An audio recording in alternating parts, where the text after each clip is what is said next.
Hey you guys, my new video is about organization.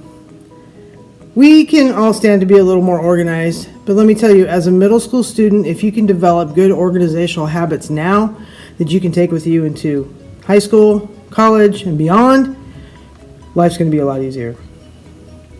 So I started thinking about highly organized people, and I began to wonder, what are their habits? I mean, I'm fairly organized. I usually know where everything is. I mean, everybody can stand a little work, but what are the habits of highly organized people? And so I started to research it. And let me tell you, there are so many videos and blogs and papers and books and pamphlets and handouts. It's nuts. And many of them list the habits of highly organized people. And they list from the 2 habits of highly organized people to the 20 habits of highly organized people. It's crazy. So I started to decide that I needed to pare this down, so I picked 4 sources that I thought were fairly reputable. The first one was a Memorize Academy video from YouTube. The second one is an article called The 5 Habits of Organized People from Thomson Reuters, which is a news and media group. An article called 6 Habits of Organized People from a self-help influencer. And an article called The 20 Habits of Highly Organized People from lifehack.org. So I went through them and I listed out the things that they say highly organized people do. And then I picked the top 4.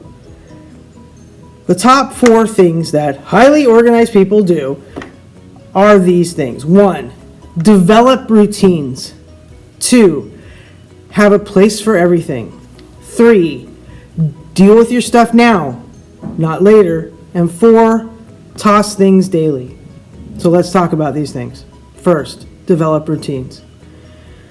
We all have routines. We all have certain ways of doing things, from putting our socks and shoes on, to getting ready to go out with our friends, to getting ready to curl up on the couch and binge watch Netflix.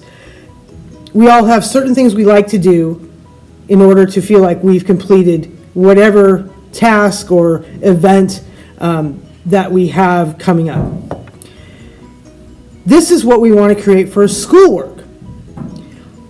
Remember, if you think back to a time when you've done something that was outside of your routine and it felt weird. It didn't feel right. You put your shoes and socks on the opposite way or something like that. It didn't feel right. Well, what you want to do is to develop a routine so that if you don't do the thing, it's going to feel weird. For example, if you don't put your social studies homework in the correct social studies folder in your binder, it's going to feel weird. If you don't put your binder in your backpack, it'll feel weird that you didn't do that. If you don't put your backpack in the correct place at home, it'll feel strange that it's not right. I know, like when I get home in the evenings and I don't put my keys where I normally put them, it just feels funny. It looks funny on my counter. I don't like it there. I have to go put it where it belongs. That's a routine.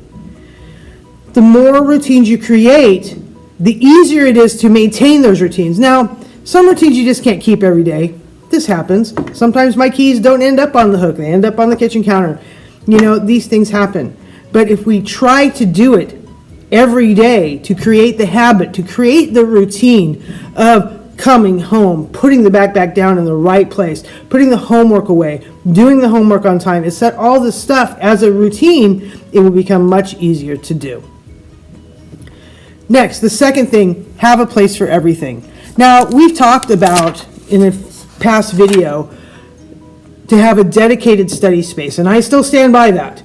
You need to have a dedicated study space, a place that has a chair and a table and a lamp and easy access to your laptop and a pen and a pencil and paper and all that stuff, and that is where you do your studying. That is where that happens.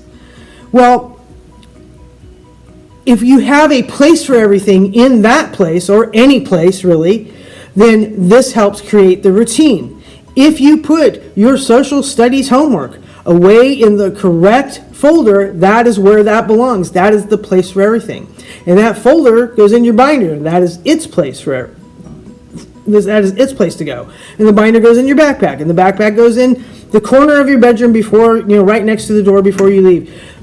all these things. Have a place for everything. My pens always go in my left-hand drawer. And my teacup always goes on the second shelf all the way over to the left. Create a place for everything and put it in its place. This is really important. You've got to have that routine set up to put your teacup away, to put your pens in the correct drawer, to put your stuff in the correct binder. It is a routine, and having a place to execute that routine is definitely going to be helpful in maintaining the routine. Having a place for everything and everything in its place, and you've probably heard that before, will definitely help you maintain your routines. Number 3 is deal with your stuff now, not later. In other words, don't procrastinate. Don't put it off. We all have stuff we don't want to do. I hate emptying the dishwasher. I hate putting dishes away. I hate it. I'll wash dishes till my fingers are pruny, but I cannot stand putting dishes away. But sometimes you have to do it. Now, also, many of you know that I love teaching. It is something I really love to do. I hate grading, and I will put it off and put it off and put it off until the stack of my grading is this high, and now I've blown part of my time at home, part of my free time here, I've blown it because I put it off and put it off and put it off. This year, I made a pact with myself that I would not do that. And by golly, it's working. I am usually up to date on my grading. May not be in the LMS, but there may be a reason for that. And I have more free time to do other things, to create these kinds of videos, to maybe take care of some old lessons that I'd wanted to clean out my drawers. We're going to talk about Toss It in a minute. All that kind of stuff I am able to do because I'm not procrastinating. I'm not saying it doesn't suck. Sometimes math homework sucks, social studies homework sucks, sometimes language arts homework sucks. Sometimes it just does. But that doesn't mean it goes away. You still have to do it. And the sooner you do it, the sooner you can be, A, done with it, and be able to move on to other things. Don't procrastinate. Deal with your stuff now. And finally, number 4, toss things daily. Now, I don't necessarily mean toss things like a ball. What I mean is throw it away. Or, if you're keeping a to-do list, cross it off your list. In order to cross it off your list, you probably should keep a to-do list. If an agenda is not working for you to keep track of your homework, maybe a to-do list will. Give it a try. So make sure you put the details of when things are due and stuff on it. But then when you're done with that, you can cross it off. Sometimes I write lists just so I can cross stuff off. It is very satisfying. I highly recommend it. Give it a try. But do it. Cross it off. Or if you're done with something, get rid of it. Recycle it. Throw it away. If you have the remnants of last week's snack in the bottom of your locker, throw it away. If you have homework that was passed back from the first trimester in the bottom of your backpack, throw it away. If you are done with a certain piece of paper, recycle it. Toss things daily. Keep things as streamlined as possible, as clean as possible. It follows along with the idea of creating a routine, everything in its place, doing stuff now, not later, and then finally getting rid of all the excess. It's super important. Cross stuff off your list, toss it. So, these are 4 easy ways to increase your organizational skills, which in turn will increase all that free time that you want because it's going to save you time and make you a more effective student. Trust me.